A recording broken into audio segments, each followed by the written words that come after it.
Today's story is Disney Pixar's Monsters, Inc. Christmas Laughs.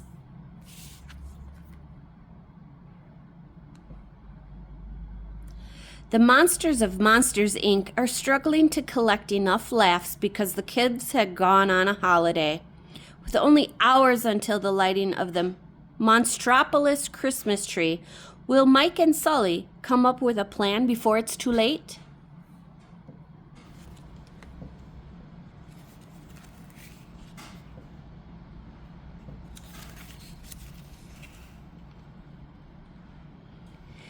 It was Christmas time, and Mike Wazowski was busy working on the Monsters, Inc. laugh floor. The monsters collected laughs from kids by telling them jokes. Then these laughs were turned into energy for the city of Monstropolis. However, there was a problem. A lot of kids were away on holiday, which made it harder to collect laughs. Mike was worried there wouldn't be enough power to light the Monstropolis Christmas tree. "Come on, monsters," he called. "Think funny." But the laugh meter wasn't even half full.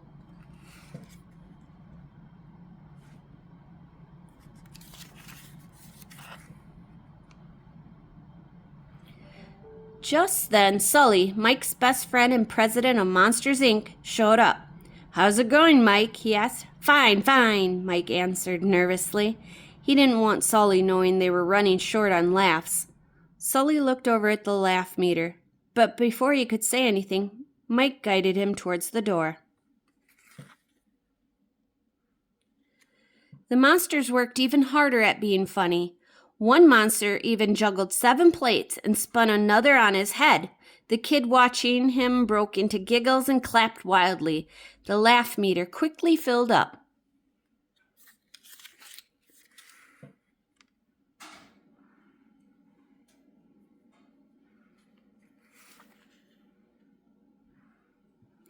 George, a big furry monster, sat on a stool next to a little girl's bed, holding a microphone.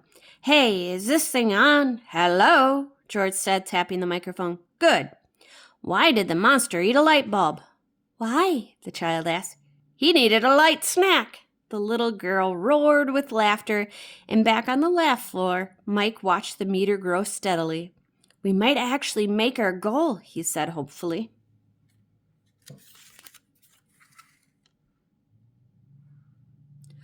All of a sudden, the monsters watched in horror as the laugh meter started going down instead of up. "What's going on? What's happening?" cried Mike. "This has never happened before," said Smitty, one of the other monsters. "Well, don't just stand there. Fix it," said Mike. The monsters sprang into action, and after a while they discovered a leak in the laugh tank, where all the laughs were stored. They were worried that all their hard work had been for nothing.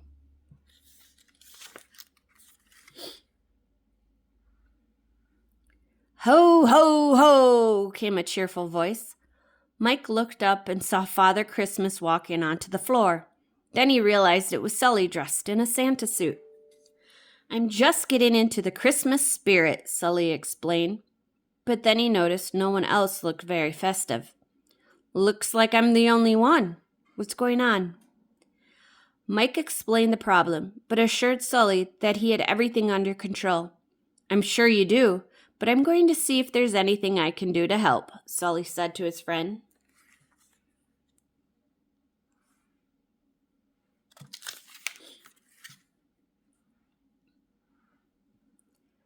Sully and Mike made their way to the basement, where the other monsters were hard at work. Everyone wanted to get the tank fixed as soon as possible, and time was running out. The tree lighting ceremony was only a few hours away, but the monsters couldn't agree on how to fix the problem.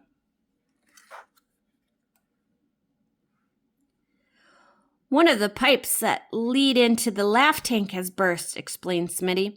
"We need to tie it off, but none of our tools are strong enough to turn the pipe." Suddenly, Mike had a great idea. Why not actually tie it off? Since Sully was so strong, he could bend the pipe into a pretzel shape.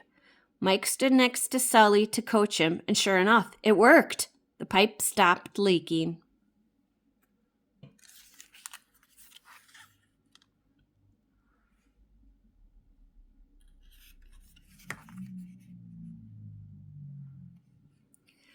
Mike and Sully headed back to the laugh floor, and everyone congratulated Sully.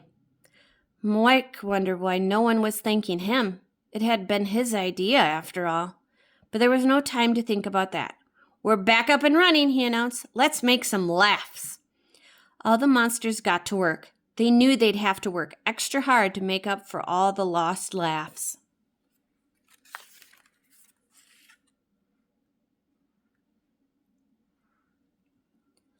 Sully decided to help out. "Hey, we've only got a couple of hours to get the tree lit," he said. Still dressed as Father Christmas, Sully went through a child's wardrobe door. When he came back, he looked at the laugh meter. It was increasing, but very slowly. "We've got to make it," Sully said to Mike.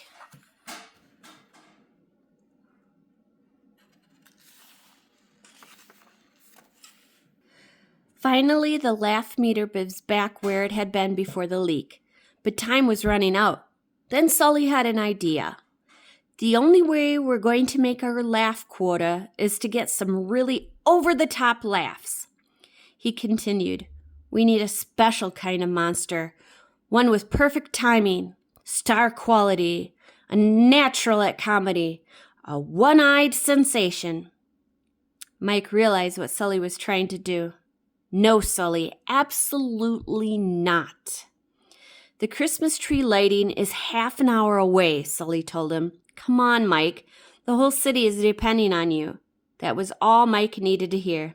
"Let's do it, but you're coming with me."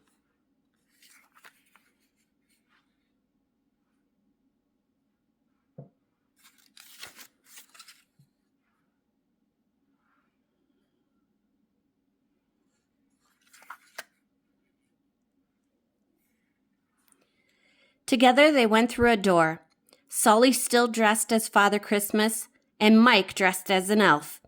Mike started with some of his best jokes, and while the kids laughed, it wasn't as much as they hoped. He realized he was going to have to try something else. He picked up the sack of toys Sully had brought, but it was far too heavy for him. "Whoa!" he exclaimed as he tripped and landed upside down, spilling all the toys everywhere. The kids howled with laughter and begged for more, so Mike happily tumbled and tripped for them again.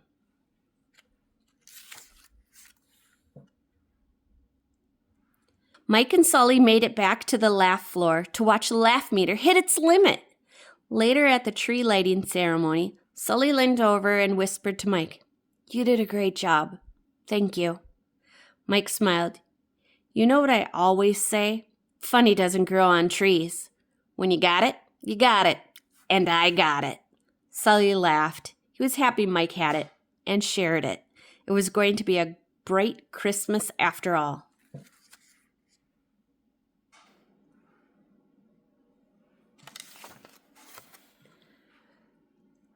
The end.